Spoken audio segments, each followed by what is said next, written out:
नमस्कार, स्वागत है आप सभी का। आप देख रहे हैं इकोनॉमी टुडे। मैं हूं अजय मिश्र। कारोबार जगत की तमाम खबरों पर हमारी नज़र रहती है। आपको बताते हैं बाजारों का हाल और करते हैं फोकस में एक खास विषय पर चर्चा।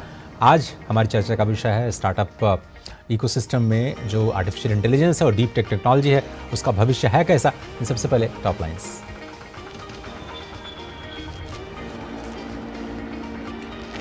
अमेरिकी फेडरल रिजर्व ने कल हुई बैठक में ब्याज दरों को स्थिर रखने का लिया फैसला। अमेरिकी केंद्रीय बैंक ने लगातार 5वीं बार ब्याज दरों में कोई बदलाव नहीं किया। ब्याज दरें 23 साल के उच्चतम स्तर पर मौजूद। फेडरल रिजर्व ने इस साल 3 बार ब्याज दरों में कटौती के संकेत दिए थे। उधर सोना वैश्विक बाजार में $2,200 के पार पहुंचा। देश में खनिज उत्पादन क्षेत्र में उल्लेखनीय वृद्धि दर्ज की गई। खनिज उत्पादन पिछले साल की तुलना में जनवरी 2024 में 5.9% बढ़ा।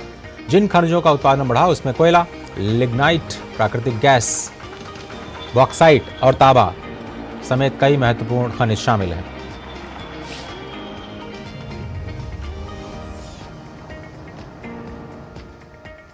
आरबीआई ने बैंकों को 31 मार्च को रविवार का दिन होने पर सरकारी कामकाज के लिए शाखाएं खोलने का दिया निर्देश। 31 मार्च चालू वित्त वर्ष का है अंतिम दिन। इससे पहले आयकर विभाग भी लॉन्ग वीकेंड की छुट्टियां रद्द कर 29 मार्च से लेकर के 31 मार्च तक विभाग के सभी दफ्तर खुले रखने का आदेश दे चुका है। और सप्ताह के चौथे कारोबारी दिन आज बढ़त के साथ खुले भारतीय शेयर बाजार। कल भी कारोबार के आखिर में हरे निशान के साथ बंद हुए थे सेंसेक्स और निफ्टी। ये कुछ टॉप लाइन्स आपकी स्क्रीन पर। हम आपको बताएंगे कि क्यों फेडरल रिजर्व ने लगातार 5वीं बार ब्याज दरों में कोई भी बदलाव नहीं किया और उसका असर गोल्ड मार्केट पर क्यों दिखाई दे रहा है। अमेरिकी फेडरल रिजर्व की कल हुई बैठक में ब्याज दरों को स्थिर रखने का फैसला लिया गया और लगातार 5वीं बार ब्याज दरों में कोई बदलाव नहीं हुआ है। ब्याज दरें 23 साल के उच्चतम स्तर तक बनी हुई हैं। Federal reserve chairman Jerome Powell ने अपने बयान में कहा है कि अमेरिका में आने वाले ब्याज दरों में 3 बार कटौती की उम्मीद है। उन्होंने कहा कि ब्याज दरों को 5.25% से 5.55% के बीच इसलिए रखा गया जिससे नीति निर्माताओं को इनकमिंग डेटा, आउटलुक और जोखिम का आकलन करने में मदद मिल सकेगी। फेडरल रिजर्व ने कहा कि उसे महंगाई दर को काफ़ी हद तक कम करने में सफलता मिली है, जो 2022 में कई दशक के उच्च स्तर पर पहुंच गई थी। फेडरल रिजर्व का लॉन्ग टर्म टारगेट महंगाई दर को 2% के दायरे में रखने का। हालांकि इस साल की शुरुआत में अमेरिका में महंगाई दर में थोड़ी तेजी देखने को मिल रही है।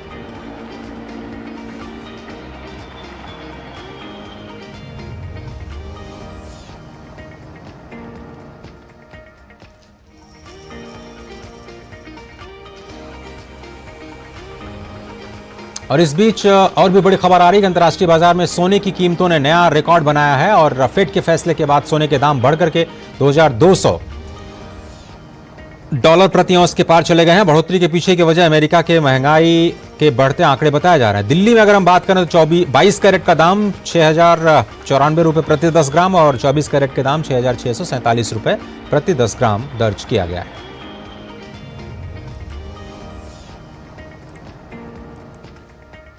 और अब एक खबर वुमेन एम्पावरमेंट से जुड़ी हुई। भारतीय महिलाएं लगातार तरक्की की ओर बढ़ रही हैं। जहां एक तरफ महिलाओं ने अपने अधिकारों को समझते हुए सरकार की योजनाओं का लाभ उठाया, वहीं भारत में कामकाजी महिलाओं की संख्या में भी लगातार इजाफा हो रहा है। हाल ही में प्रतिभा समाधान प्रदाता कैरियर नेट की आई भारत में महिला रोजगार की स्थिति रिपोर्ट के मुताबिक भारत में महिला कार्यबल की जनसांख्यिकी से पता चला है कि करीब 69 करोड़ महिलाओं की कुल आबादी में से 37% महिलाएं सक्रिय रूप से काम कर रही हैं या फिर कार्यरत हैं। रिपोर्ट में कहा गया है कि हैदराबाद, पुणे और चेन्नई जैसे शहर में महिला रोजगार के मामले में सबसे आगे है। रिपोर्ट से पता चला कि 2023 में कॉलेज से निकली नई प्रतिभाओं में से 40% महिलाएं थीं। रिपोर्ट में हैदराबाद को 34% नियुक्ति दर में सबसे आगे बताया गया, जबकि पुणे में 33% और चेन्नई में 29% दर बताई गई है। दिल्ली और एनसीआर में 20% की गिरावट देखी गई, जो 2022 के आंकड़े से 2% की कमी को दर्शाता है।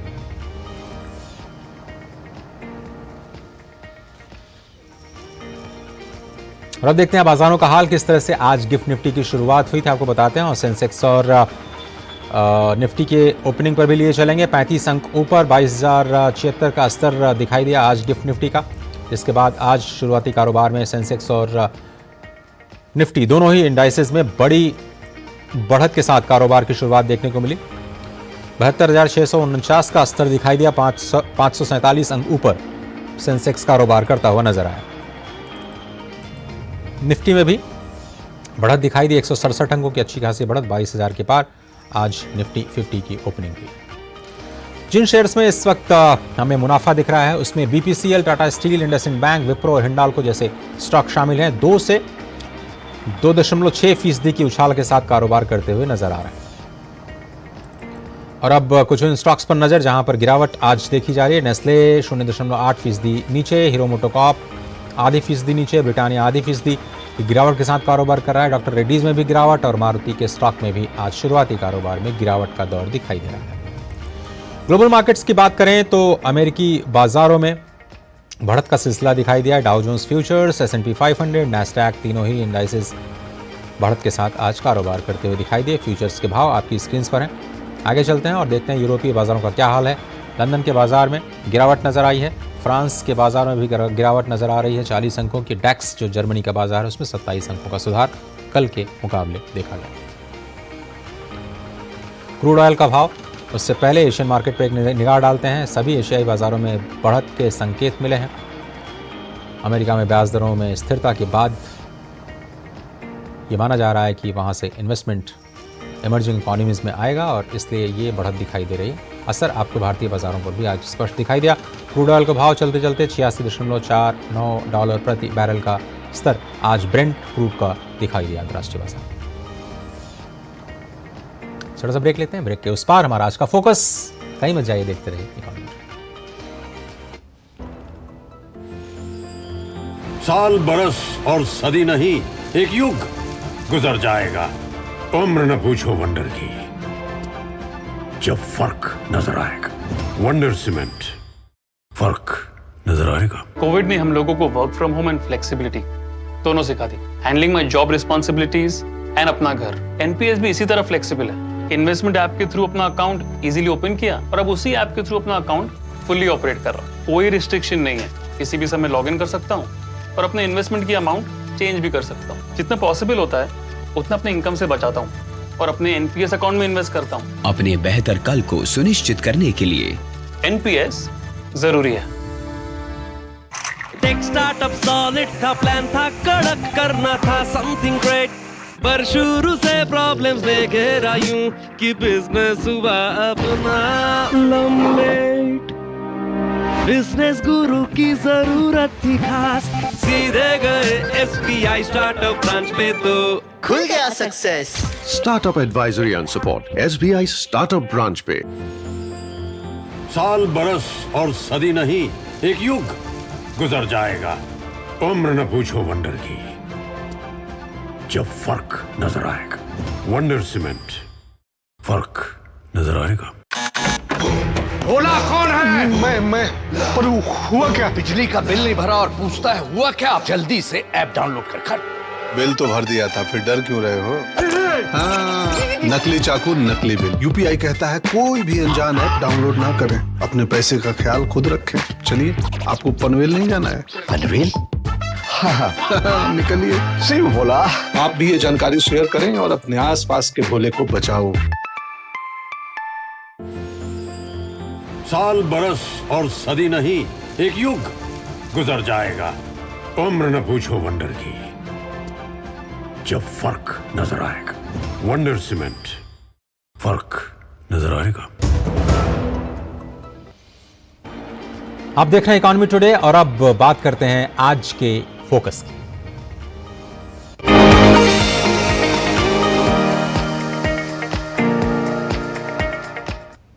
हमारा आज का फोकस है स्टार्टअप महाकुंभ और स्टार्टअप्स का क्या भविष्य है। स्टार्टअप महाकुंभ देश का सबसे बड़ा और अपनी तरह का पहला स्टार्टअप प्रोग्राम है। महाकुंभ का आयोजन 18 से 20 मार्च तक भारत मंडपम में किया गया। अब उसका समापन हो चुका है और आखिरी दिन प्रधानमंत्री नरेंद्र मोदी ने भावी उद्यमियों और निवेशकों को संबोधित करते हुए कहा, स्टार्टअप क्रांति का नेतृत्व छोटे शहरों के युवा कर रहे हैं। इस आयोजन में प्रमुख निवेशकों, इनोवेटर्स और महत्वाकांक्षी उद्यमियों ने हिस्सा लिया।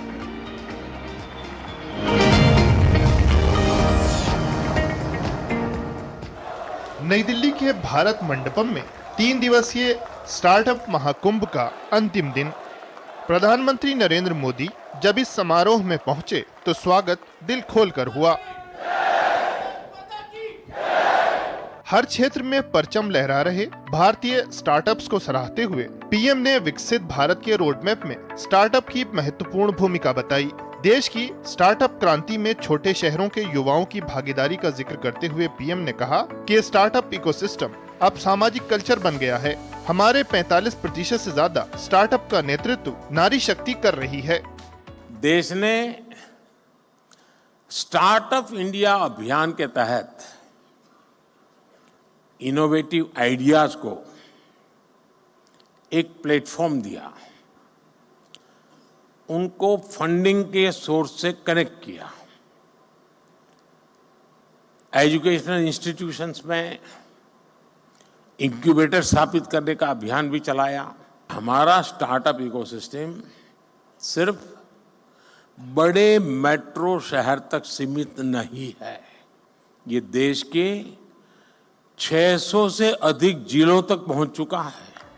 अंतरिम बजट में रिसर्च एंड इनोवेशन के लिए 1 लाख करोड़ की व्यवस्था और G20 के दिल्ली घोषणा पत्र में पहली बार स्टार्टअप को शामिल करके उसे ग्रोथ इंजन करार दिए जाने जैसे कदम इस क्षेत्र को नई रफ्तार दे रहे हैं। पीएम ने कहा कि भारत की युवा शक्ति का सामर्थ्य आज पूरी दुनिया देख रही है। इस सामर्थ्य पर भरोसा करते हुए देश ने स्टार्टअप इकोसिस्टम निर्माण की तरफ अनेक कदम उठाए हैं। 2014 में जहां देश में कुछ 100 स्टार्टअप भी नहीं थे, आज भारत में करीब 1.25 लाख रजिस्टर्ड स्टार्टअप्स हैं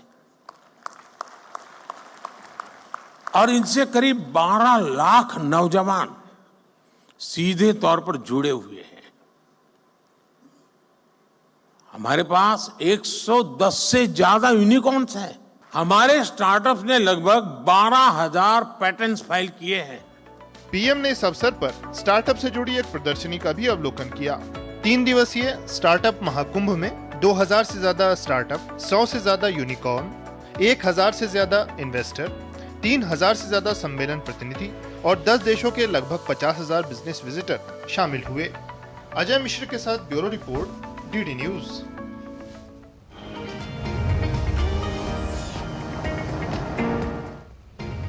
आज के फोकस में मेरे साथ 2 मेहमान जुड़ रहे हैं। अतुल कुमार जो कि लीड हैं data security council of India के, और कर्मेश गुप्ता को फाउंडर और सीईओ वाई जंगल के। आप दोनों ही मेहमानों का बहुत बहुत स्वागत इस खास प्रोग्राम में। अतुल, आप से शुरुआत करते हैं। शायद आपने देखा होगा इस महाकुंभ की एनर्जी को, और 2016 में जब स्टार्टअप इंडिया की शुरुआत हुई थी वो एनर्जी भी आपने महसूस की होगी। अब लगता है कि startup ecosystem auto pilot mode पे चल गया है, क्या कहेंगे आप?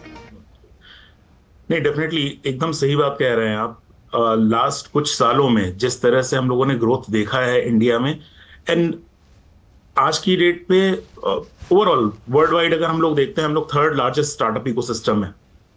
मेरा फोकस एरिया साइबर सिक्योरिटी है, सो मैं थोड़ा सा उस साइड भी टच करूंगा, बट ओवरऑल अगर हम लोग देखते हैं तो जो पुश गवर्नमेंट के साइड से आ रहा है, हाँ। जो पुश फ्रॉम कम्युनिटी साइड से आ रहा है, क्योंकि धीरे धीरे क्या होता है, धीरे धीरे हम लोग एक इकोसिस्टम बिल्ड करते हैं कंट्री में, जी, और वो इकोसिस्टम एक लेवल पे आ चुका है। अब वो हम लोग पहले करते थे कि एक नेसेंट स्टेज में इकोसिस्टम, अभी वो नेसेंट स्टेज नहीं है, अभी हम लोग बहुत एडवांस स्टेज में आ गए हैं। अगर मैं एग्जांपल लेता हूं, like AI mission, quantum mission, semiconductor mission, जो गवर्नमेंट के साइड से जो पुश आ रहा है। सिमिलरली स्टार्टअप प्रमोशन में इंडस्ट्री का बहुत बड़ा योगदान होता है, जिसमें कि को क्रिएशन काइंड ऑफ थिंग, जिसमें इंडस्ट्री सपोर्ट कर रही है, राइट। साथ में आप इंडस्ट्री स्टार्टअप के साथ, रिसर्चर्स के साथ मिल के काम कर रहे हैं। जो हमारे रिसर्च हो रहा है वो इंडस्ट्री अलाइंड, या when I am saying industry और user enterprises overall I am saying, so उनके साथ मिलके हो रहा है। ये चीजें डेफिनेटली एक बहुत मेजर मोमेंटम क्रिएट किया हुआ है इंडिया में लास्ट कुछ सालों में। अगर मैं साइबर सिक्योरिटी को थोड़ा सा अगर मैं साइबर पे आऊंगा, मैं अभी ओवरऑल जेनरिक व्यू आपसे ले रहा था।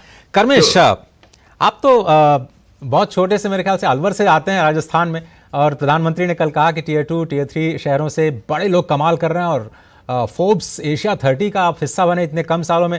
ये आप जैसी जो कहानियां हैं, छोटे छोटे शहरों से आना और इतने बड़े मुकाम हासिल करना, फ्री वाईफाई देना, कैसे कर लेते हैं आप लोग? सो बेसिकली जब 2014 में हम लोगों ने ये कंपनी शुरू की थी, तब हम फ्री वाईफाई के अंदर गए। उस वक्त भी सरकार का बहुत बड़ा योगदान था। जो भी हम उस वक्त कर पाए वो गवर्नमेंट ऑफ राजस्थान की मदद बतौर था। उस प्रिंसिपल सेक्रेटरी थे माननीय मुख्यमंत्री, उन्होंने जो सहयोग दिया जिसकी वजह से हम एक वो पढ़त ले पाए, एक पहल कर पाए और आगे बढ़ पाए। के साथ जैसे जैसे बदलाव दिखा कि इंटरनेट का जो मकसद है वो जियो ऑलरेडी पूरा कर रहा है। हाँ, जी जी। मैंने देखा कि नया जो दौर है वो आगे आएगा सिक्योरिटी का, और हाँ जी, सिक्योरिटी हमारी एक्सपर्टीज भी थी और कहीं ना कहीं हमारी एक्सपीरियंस भी था, और उस बतौर हम लोग ये साइबर सिक्योरिटी के अंदर हम लोगों ने एंटर किया।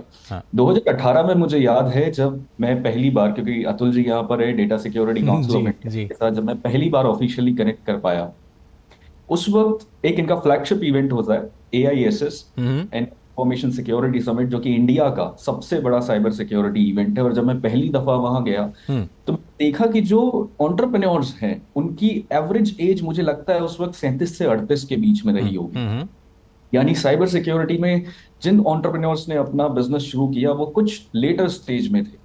आज जब मैं वही एनुअल इंफॉर्मेशन सिक्योरिटी समिट 2023 का हिस्सा था, जब मैंने देखा तो 21, 22, 23 लोग NCOE national centre of excellence के अंदर इंक्यूबेटेड हैं DSCI की मदद से। और आज आई थिंक वही एवरेज एज घट करके शायद 25 या 26 साल पे आ गया। बिल्कुल सही बात, सही कह रहे हैं आप। और युवाओं की जो प्रतिभा है, कल मैं बहुत सारे स्टूडेंट से इंटरेक्ट कर रहा था, गजब के आइडियाज़ हैं। और अटल टिंकरिंग लैब जो कि शुरू की गई है, वहाँ भी बहुत ही ज़बरदस्त आइडियाज़ और पेटेंट्स की संख्या देखिए लगातार बढ़ रही है। अतुल, अब हम आते हैं सिक्योरिटी पे, जो आप दोनों लोगों का फोर्टे है। ये सरकार कर रही है कि अब हम आर्टिफिशियल इंटेलिजेंस, डीप टेक में अगला फोकस करने जा रहे हैं। सेक्रेटरी साहब ने कह भी दिया कि अब हम सेक्टोरल फोकस करेंगे, तो आपको डीप टेक को लेकर के नई स्टार्टअप पॉलिसी भी जल्दी ही आने की उम्मीद है, जो कि सेक्रेटरी साहब ने कहा। अब मुझे बताइए कि क्या हम डेटा सिक्योरिटी के लिहाज से जब हम इंडस्ट्री 4.0 की ओर जा रहे हैं, क्या वाकई हम सुरक्षित हैं, या कैसे रेट करेंगे आप हमारे इस सिक्योरिटी सिस्टम को? ओके, सो अगर मैं थोड़ा सा स्टार्टअप इकोसिस्टम का, कारमेश हैज ऑलरेडी कवर्ड, बट थोड़ा सा मैं अगर उसको और एक्सपैंड करता हूं। जी जी।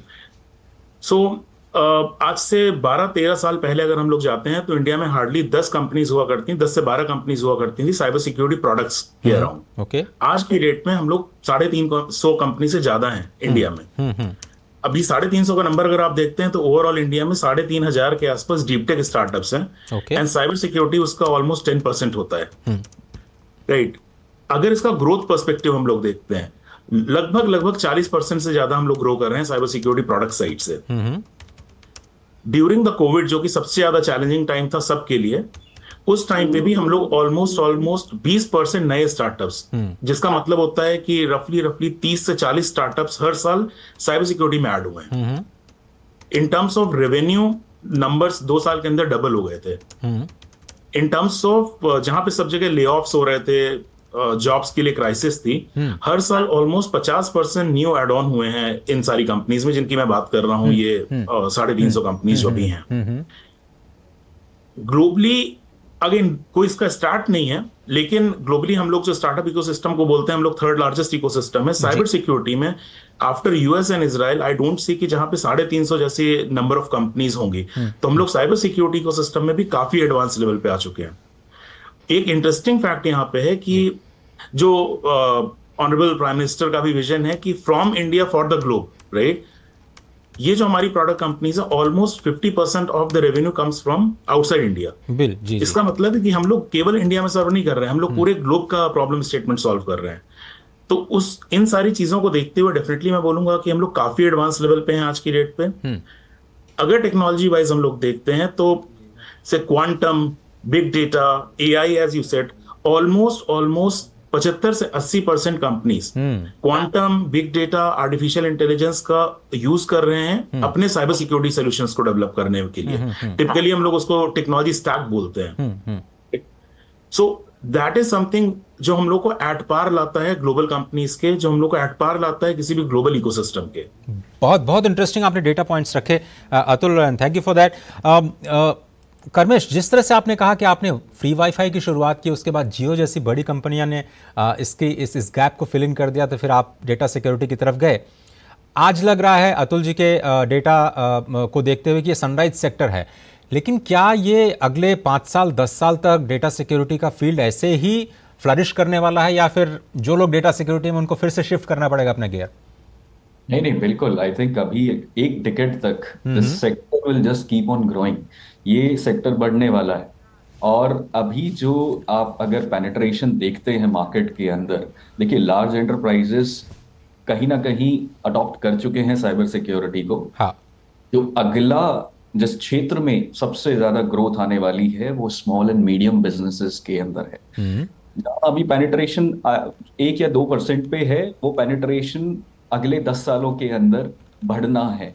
और आपको ये मालूम है कि किसी भी देश की अर्थव्यवस्था के अंदर जो उनका जीडीपी कंट्रीब्यूशन स्टार्टअप्स का या एमएसएमईज का देखा जाए, जी जी, तो 30 से 60% 60% के बीच में वेरी करता है। बिल्कुल बिल्कुल। भारत के अंदर वो 30 से 35% है, वहीं अगर कुछ डेवलप्ड नेशंस में जाया जाए तो वो 60% ज्यादा होगा। बिल्कुल इनकी सिक्योरिटी सबसे अहम है, और उसी दिशा में मुझे लगता है अगले 10 सालों के अंदर प्रयत्न होंगे। और जो दूसरा बड़ा पार्ट है एआई का जो इस्तेमाल है साइबर सिक्योरिटी के अंदर, जो और प्रॉब्लम्स को डीपर लेवल पे सॉल्व करने का काम कर रहा है, उसका पेनिट्रेशन भी आगे आने वाले 10 सालों में देखने को मिलेगा। जी अतुल, लास्ट सवाल मेरा इस प्रोग्राम में आपसे ये होगा कि अगर हम प्राइसिंग की बात करें डेटा सिक्योरिटी सॉल्यूशंस के लिहाज से, ग्लोबली हम कैसे compete कर रहे हैं, और क्या हम वाकई लो कॉस्ट सोल्यूशन दे पा रहे हैं पूरी दुनिया को जिसके लिए भारत जाना जाता है उसी क्वालिटी के साथ?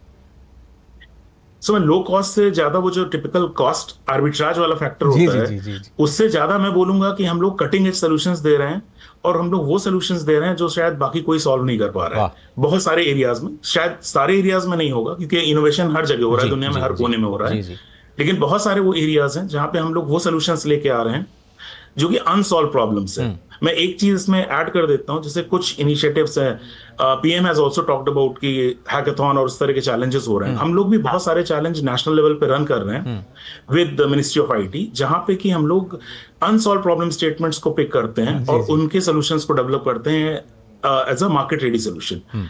ये सारे, एंड एज कारमेश सेड कि हम लोग नेशनल सेंटर ऑफ एक्सीलेंस में सपोर्ट करते हैं। जी जी। यहाँ क्या हो रहा है, हम लोग कॉस्ट आर्बिट्राज से मूव करके कैपेबिलिटी की ओर जा रहे हैं, जहां पे हम लोग कॉम्पिटेंस पे कम्पीट कर रहे हैं, और वो एक बहुत मेजर एज जो हम लोग को दे रहा है। ठीक है अतुल जी, बहुत बहुत धन्यवाद और बहुत शुक्रिया वक्त निकालने के लिए, अपने विचार इसमें रखने के लिए। कर्मेश, मुझे उम्मीद है जो कि पीएम साहब ने जो कहा कि आपको कहीं जाना चाहिए और स्टूडेंट से इंटरेक्ट करना चाहिए, अपनी सक्सेस स्टोरीज बतानी चाहिए, मुझे लगता है आप कहीं ना कहीं जरूर प्लान बना रहे होंगे। फिलहाल बहुत बहुत शुक्रिया। एक छोटा सा ब्रेक लेते हैं। आप देख रहे हैं इकोनॉमी टुडे, कहीं मत जाइए, खबरें अभी और भी हैं। साल बरस और सदी नहीं, एक युग गुजर जाएगा। उम्र न पूछो वंडर की, जब फर्क नजर आएगा। वंडर सीमेंट, फर्क नजर आएगा। क्या लड्डू हम यहाँ बैठे बैठे पैसे बना सकते हैं?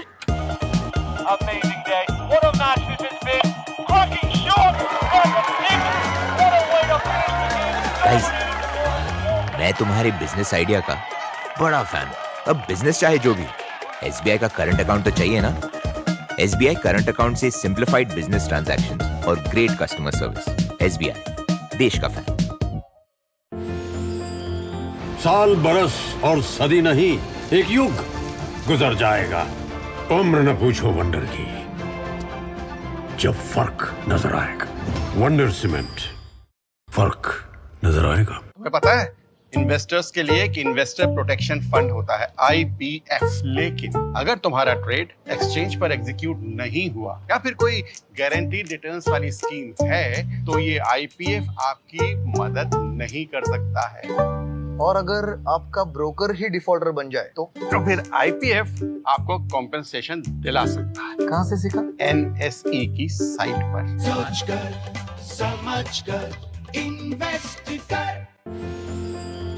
साल बरस और सदी नहीं, एक युग गुजर जाएगा। उम्र न पूछो वंडर की, जब फर्क नजर आएगा। वंडर सीमेंट, फर्क नजर आएगा। और अब नजर डालते हैं कारोबार जगत से जुड़ी कुछ और अहम खबरों पर फटाफट अंदाज में।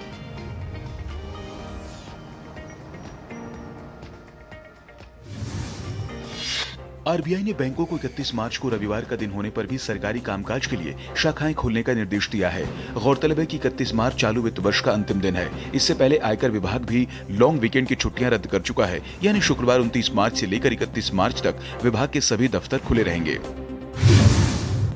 Grid controller of India limited ने मिनी रत्न श्रेणी 1 केंद्रीय सार्वजनिक क्षेत्र के उद्यम का दर्जा प्राप्त करके एक महत्वपूर्ण उपलब्धि हासिल की है। भारत सरकार के विद्युत मंत्रालय द्वारा प्रदत्त यह मान्यता देश के विद्युत परिदृश्य में ग्रिड इंडिया की महत्वपूर्ण भूमिका को रेखांकित करती है।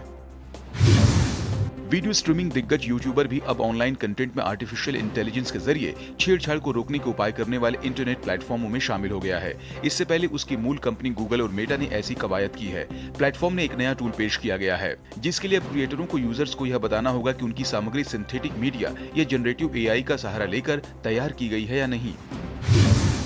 भारतीय प्रतिस्पर्धा आयोग ने ऐप के माध्यम से भुगतान पर 11 से 26% शुल्क लगाने की गूगल की नई प्ले स्टोर बिलिंग नीति के खिलाफ दायर भारतीय ऐप कंपनियों की 4 याचिकाओं को खारिज कर दिया।